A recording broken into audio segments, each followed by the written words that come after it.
it's that season. Well, technically it depends on when you're watching the video, but when I made the video, well, it's almost that season. It's time for pumpkin spice.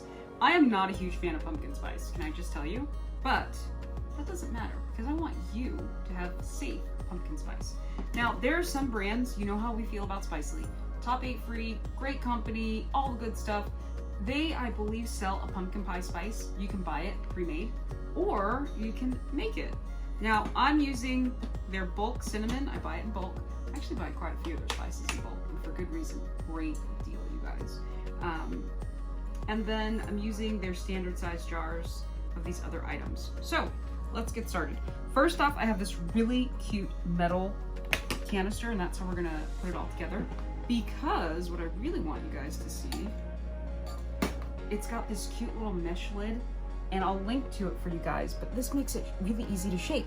So for those of you who like to make drinks at home and you're like, oh, I want to just, put a dab of pumpkin pie spice on it, you can. And then when you're baking with it, or making whatever with it, you just screw the lid off and you scoop from it.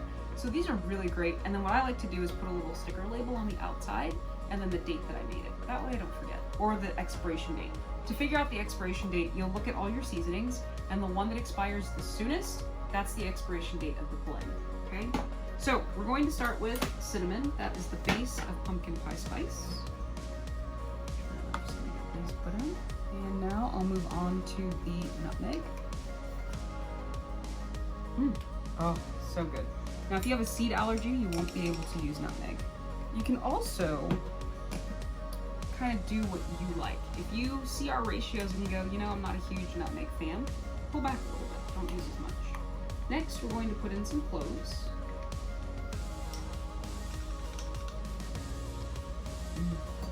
It smells really nice. And now I've got some ginger. Finally, I'm going to add our allspice.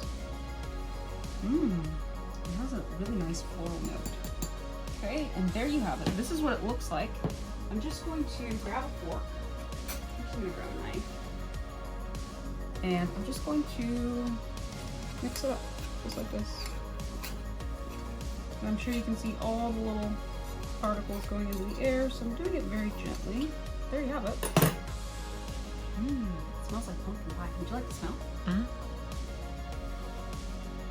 He likes it. You should have seen his face, you guys. He was like, oh. So, this is pumpkin pie spice. All I have to do now is put the lid on. Now, what's really cool is, let's say you want to sprinkle a little on top of a latte or on top of your cupcakes or whatever. You've got the mesh top here. You just go boop, boop, boop, boom. You've got pumpkin spice, whatever you want. So, thanks for watching, and I will see you guys next time. Hey there, thanks for watching today. If you liked the video, leave us a comment, like, subscribe, hit that notification bell.